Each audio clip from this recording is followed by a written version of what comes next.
Welcome to the Black Entrepreneur Experience podcast, inside the business, buzz, and brilliance of Black entrepreneurs. Here is your host, Dr. Frances Richards. What happens in Vegas goes all over the world on Black Entrepreneur Experience episode number 460. Thank you for joining us as we elevate the Black Entrepreneur Experience by interviewing CEOs, thought leaders, innovative thinkers, and Black entrepreneurs across the globe. I'm your host, Dr. Frances Richards. Are you ready to move closer to and beyond the $1 million mark with leadership expert, CEO, and best-selling author, Dr. Darnyelle Jervey Harmon? Welcome. Thank you so much for having me. I'm excited to be here. You're welcome. I've given our audience such a brief bio. Why don't you fill in the gaps and share with our audience what you'd like them to know about you and your business? Absolutely. First and foremost, I'm a God girl. Unapologetically, my faith and the role that my faith plays in the work that I do and how I transform the world is absolutely essential that I mention it. I am an award-winning CEO. I run a company called Incredible One Enterprises. We specialize in working with six-figure service-based entrepreneurs and helping them to become CEOs who make, move, and will eventually leave millions. Unlike a lot of business consultants in the marketplace, we run the full spectrum of business. So regardless of the type of business you have and the challenge you're currently experiencing, we as a team know enough about business to be able to turn those gaps into gateways so that you can make millions of dollars a year with grace and ease instead of hustle and grind. I'm a wife, I'm a fur mother, and I'm just really excited to do amazing work and help to do my part to shift the planet and to help us to become more in touch and in alignment with the abundance that we're supposed to experience. Tell us your backstory. Well, my mom and my dad know. So I was born to drug addicted turned crack addicted parents, 1975 in the projects of Wilmington, Delaware. I'm one of seven. My mom has 7 kids. My dad has 4. They share 3.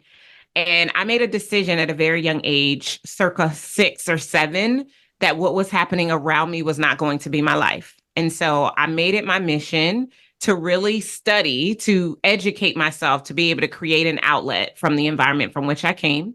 As a result of that, I graduated from high school, went to college on a full academic scholarship.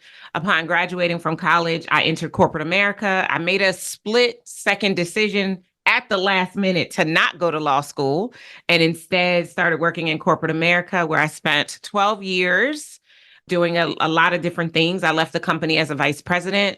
I literally just woke up one day and said, there's got to be more to life than this. And I believe that my life was meant not to sit behind someone else's desk.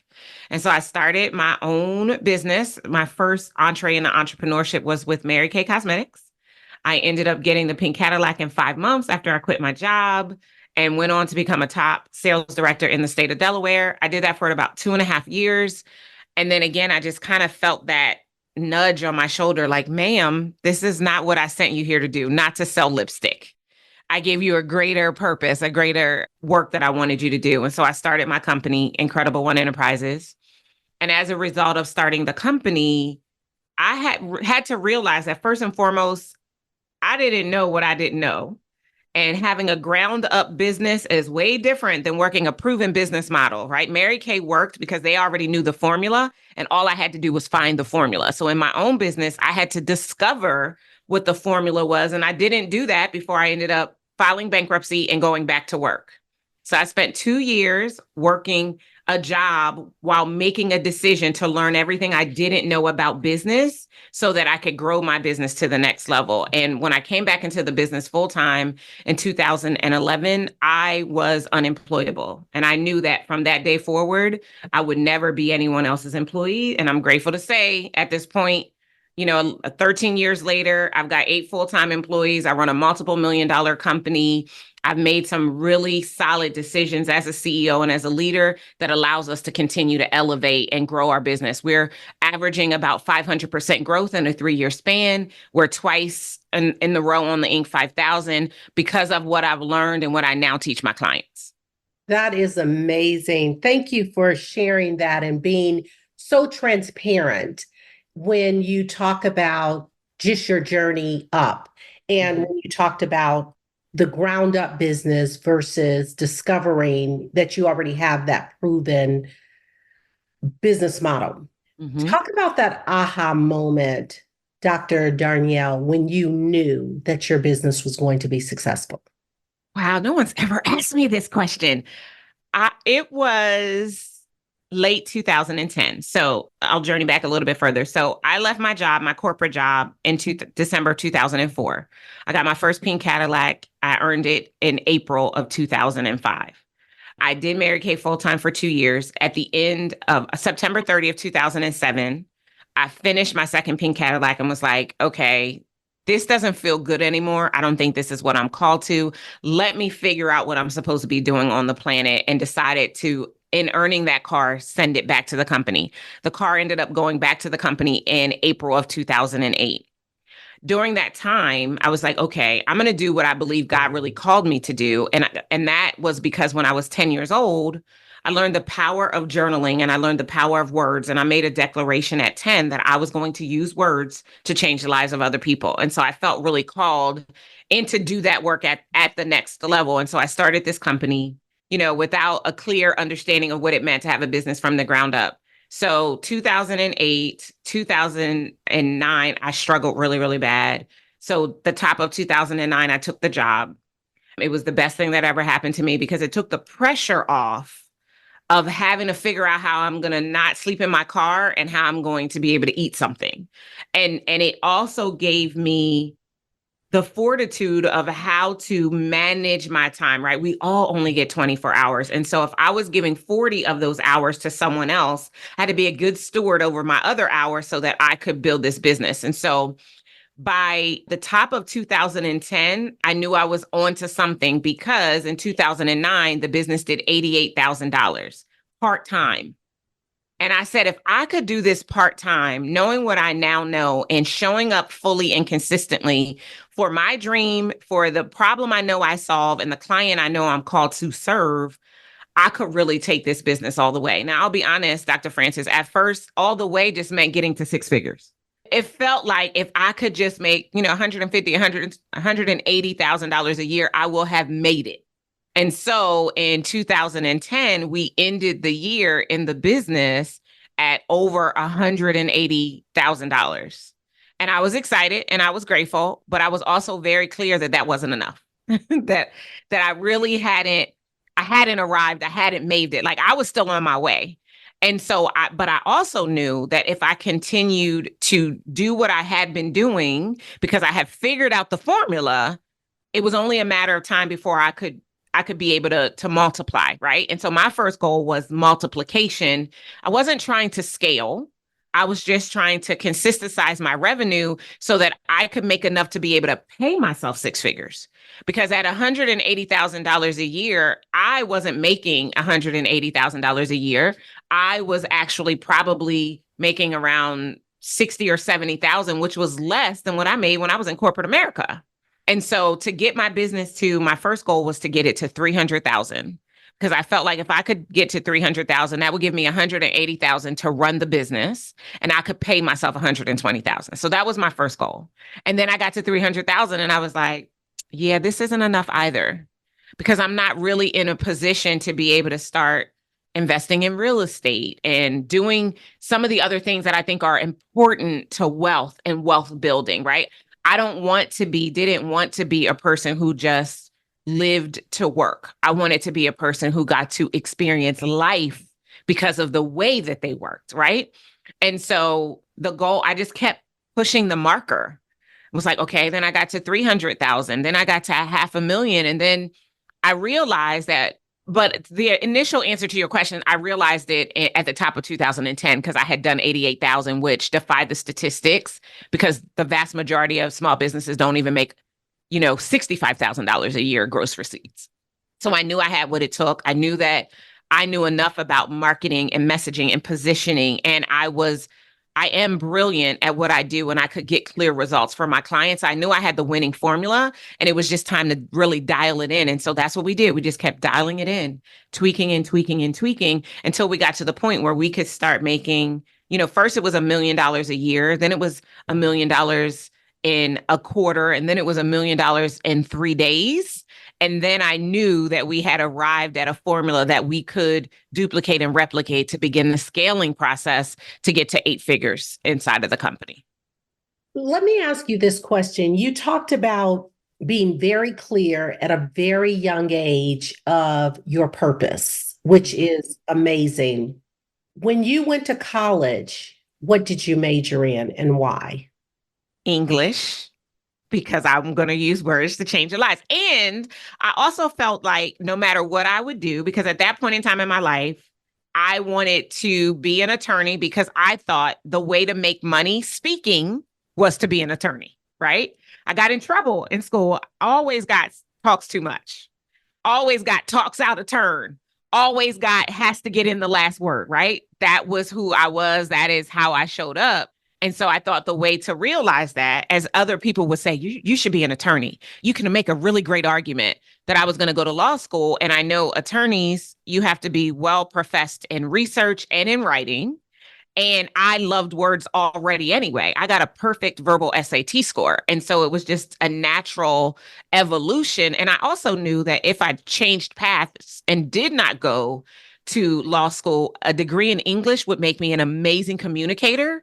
And I know today that 87% of those who do extremely well can tie it back to their public speaking skills. So I knew that it would serve me no matter what. And, I have an MBA as well, and I have an honorary doctorate in entrepreneurship. And I knew that foundation of leveraging the power of my gift and being able to use words in a way that not only it's so unique and it's so interesting because I have the power in one sentence to elevate, to empower, to equip, and calm down. And to present it in a way where taking the action that will produce the result makes you feel confident and comfortable instead of fearful and hesitant. And that is a gift that I can only describe as having been given to me by God. The way that I do this naturally, no formal training. I didn't go to a speaker's program to learn how to take a stage, edify an audience. It was my natural gift. I've honed it through study and mentorship, but I came to the table with this natural gift of understanding how to string words together that incite action and elevation all at the same time. Let's have a monologue. Okay. I want you to name this person, living or not, and they've inspired you so much. Who is that person and what are you saying to that person? I love this question. The person is Tyler Perry. And what I love about Tyler's story, and then I will actually have a conversation, or I will say what I would say to him. What I love about his story is it is a perfect reflection of resilience and purpose. And it speaks to me more than Oprah's story or, any other person that if you asked 100 people, most people would say, because for me, when I think about that moment where he did the play and he did it because he heard the voice of the Lord telling him to do it, but he still didn't see the results of having been obedient to what God said. And God whispered, go look outside. And there was a line around the building. Even as I recount the Darnyelle version of this story, it just sends chills up my spine. So Tyler, first and foremost, I just want to honor you. I honor you for your contribution to the world. I honor you for healing the little boy inside. I honor you for leveraging the challenges and the obstacles that that little boy faced in such a way that you would disrupt your industry and create an environment for others who look like you to inspire, to live at a level of excellence that would not only change their life, but would change the lives of future generations. So I honor you and I say thank you. That's awesome. Dr. Darnyelle, what is your zone of genius?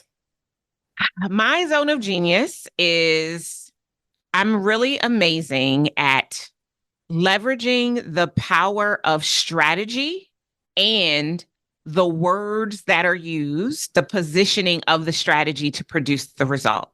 Of all the things I can do extremely well, and I am a multi-gifted and multifaceted person, my secret superpower is words. And I can literally, Dr. Francis, I can embody my client it is an amazing thing to watch, but I can literally inhabit them and use the words based on their business and sometimes nuances of their industry that I shouldn't even know because I'm not in their industry, but I can literally inhabit them and speak words that when they use those words, it produces the result that they want in their messaging, in their marketing, and then ultimately in their ability to sell. And that gift is so unique in that when I think about first and foremost, the foundations of the earth. God said, let there be, and there was, right? He spoke it into existence. And there's so much power that comes through our ability to speak and to speak with a level of boldness and clarity that incites action. Like everything around me has to bend and shape and move based on the way with which I speak. And so being able to transfer that to my clients in a way that will produce results for them is a big part of my secret superpower. And it is my zone of genius. In my company, I'm the CEO. I've got, 8 full-time employees and a host of contractors who support me. And I am our copywriter. I am our copywriter because that is my zone of genius. If you free my plate from all of the other things that need to happen in the company and give me space to create, I will put words together that will move mountains. And so I honor that zone that I'm in. I leverage it in the work that I do with my clients. And I also leverage it in our company because there's no one who can do it better than me because it's my natural gift. I don't even really have to think about it. I can just be and embody whatever needs to be said in that moment to produce the result we want to produce. You talked about being a God girl. Mm-hmm. And I love how you are unapologetically a God girl. Talk about, was there any moment that you thought, I'm not going to wear my faith or talk about my faith? Yeah, very early. So 2009, I was hosting an event and it was an empowerment breakfast. And I had hired an event planner to help me to coordinate all of the details. And that particular event planner, unbeknownst to me at the stage of hiring, was an atheist. And I'm putting together all my materials and, I've got scripture here, scripture there, scripture everywhere. And she said to me, you're inviting a lot of corporate people.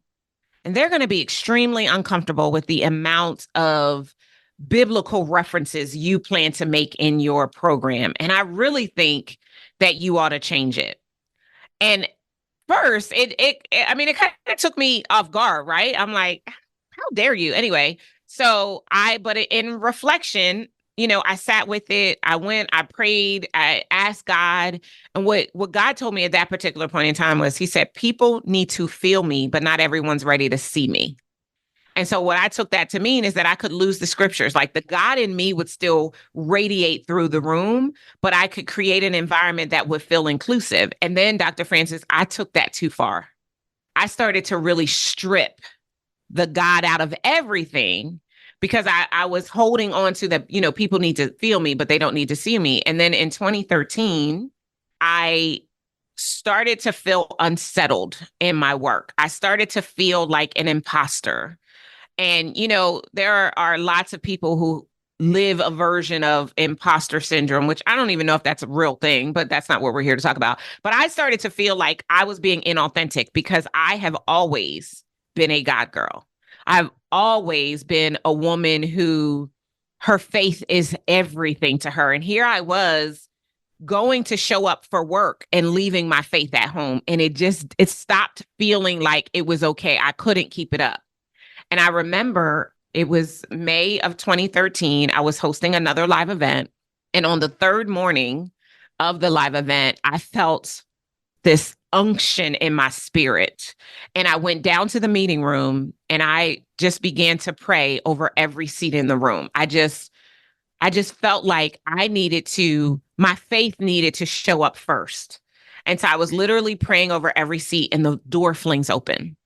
And in walks this woman who had registered for the live event the day before the event started. And we're on day 3. So the event is almost over.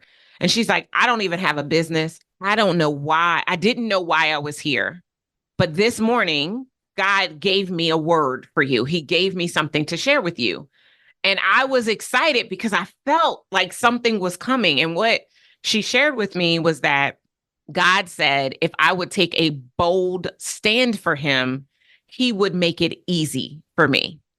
And that was the confirmation that I needed, because I, like most of the world, got caught up in Fannie Lou Hamer, who said we got to separate, we can't pray in school and we got to separate church and state. And I bought into it. But here's what I've realized, and here's why today I am bold and unapologetic about my faith, is because first and foremost, Dr. Francis, our money says in God we trust. The United States, if we want to look at the history, and when the first people came over from Great Britain, they were escaping religious persecution. So that means that as a people, as a nation, we are not unfamiliar with God. And we are, every single one of us, we are a spiritual being having a human experience, and spirituality is a thing. Now, I don't have to bequeath my spirituality to you to show up fully in it. And so because I now know that, I don't separate the two. And even when I go places, I speak in Fortune 10 companies. And when I do, I quote the Bible, because the Bible is a book just like Think and Grow Rich, or How to Win Friends and Influence People, or whatever book you might like and you might want to tell a story or a passage from. The Bible is the same exact thing. And here's the interesting thing. I've never been to leave. I've never been asked to leave my faith out of my experience and how I show up. And I have been thanked by executives at every level for having the courage to show up fully as I am. And so for anybody who might be listening to this that has been compartmentalizing, part of you isn't showing up in your work, I want to give you permission, if you need it, if you're looking for a sign, this is it, to show up fully. Those who are called to you to be served by you will feel a sense of relief that they can bring their full self to the work that you do together, instead of also having to be compartmentalized. I am so grateful that I boldly and unapologetically took that stand, because not only has it been easy for me, it has been easy for me to show people how to seamlessly integrate their faith in a way that honors and respects the people that they work with and serve. You have many success stories, Dr. Darnyelle, in reference to your clients. Share a story that you feel you want to share, and only share what you can in reference to the client. Yeah. That really had an impact on not only your life, but their lives. Yeah. So I have a client who we have been working together now for 3 years. When I met him, his business was doing well by every stretch of the imagination. He would have made it to the $1 million mark if he just kept doing what he was doing.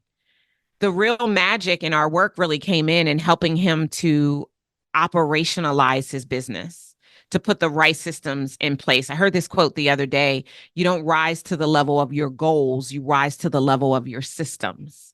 And when I met him, he did not have a lot of the right systems to be able to replicate and to duplicate and multiply his business to the point of scaling it. And so in our work, we were able to get those systems in place. And in so doing, in our first year together, he added an additional $2 million to his business's bottom line. And the money is actually not the thing that excited me the most. He has a young family, and he, is a product of the environment, been to jail, came out of jail and decided to get a quote unquote legal hustle, his words, not mine. And today is a multimillionaire, and his young family are experiencing a reality that is very different than the one he grew up in, because of our work together, and because of me being able to not only help him with business insight, business operations, business strategy, but offering to him opportunities to look at ways to build wealth and things that he can begin to put in place for his family, so that at whichever point in time his sun sets, his children will be bona fide millionaires. And every time I think about him, every time I think about our work, it fills me with this insatiable sense of gratitude because I did that. And he is just one story, right? I mean, I have so many stories of the first. They are the first in their family to quit their good job, come into entrepreneurship and do well in it to get to the $1 million mark, to become $1 million CEOs, and simultaneously building wealth assets, seeing their business as an asset to also become a millionaire and to be able to shift the trajectory of their future generations because of the work that we did together. I have countless stories of that. And I'm grateful, I'm honored, I'm humbled, but I'm also confident that I've only just scratched the surface. Like, there's so much more work to do. There's so many more lives to transform. There's so many more entrepreneurs to get on a path to millionaire, to wealth building, to financial legacy. And I get to do that through the work and honoring my mission to use words to change the lives of other people. Like, where does that happen? And we say that really happened. Speaking of words, talk about writing your book. Yeah. Yeah. So I've actually written 8 books. My very first book came out in 2007, and it's called If You Understood My Past, You Would Understand My Praise. And that was my first attempt at writing a portion of my story. And each book I've written since then was really based on the work that I do and to create an opportunity in speaking, because I spent a good portion of my time as a keynote speaker, being able to produce a continuing learning aid for the audience. So writing books to be able to give them something to take away from the experience. But I wrote the book that I was born to write in 2021 or 2022. It came out in the world in November of 2023. And that book is called Move to Millions, the proven framework to become $1 million CEO with grace and ease instead of hustle and grind. It's the book I was born to write because it allowed me to seamlessly weave business insights and principles with spiritual insights and principles and my story to paint a picture of what is possible. I believe that God is no respecter of persons. I believe that if he can allow this little brown girl from the projects of Wilmington, Delaware, to experience life at the level that I've experienced, he could make that happen for anyone. And so to be able to use my story and the obstacles that I've overcome, the resilience that I've built over my life in a way combined with business insight and strategy that other people might be able to pick up this book. It really reads like a business growth manual with interesting stories and anecdotes and powerful insights that they could do it too. And so I took my time to write the book in such a way that it would be for the person who isn't able to work directly with me, they could have an experience that is really close to working with me through the book. And so it's every chapter I share a part of my story in a way that relates to the business concept or the spiritual principle that I am speaking about in that particular chapter. It is masterful. I know I'm the writer and I'm probably supposed to say that, but it is masterful. And we won an international book award for it. In a little less than 3 months, we had sold 10,000 copies of the book when the average book sells 500 copies. And we're just charting a path to really create an environment for people to be able to understand what it takes to have a business that does serve them financially and spiritually to and beyond the $1 million mark without having to sacrifice their faith, their family, their freedom, or their fun in the process.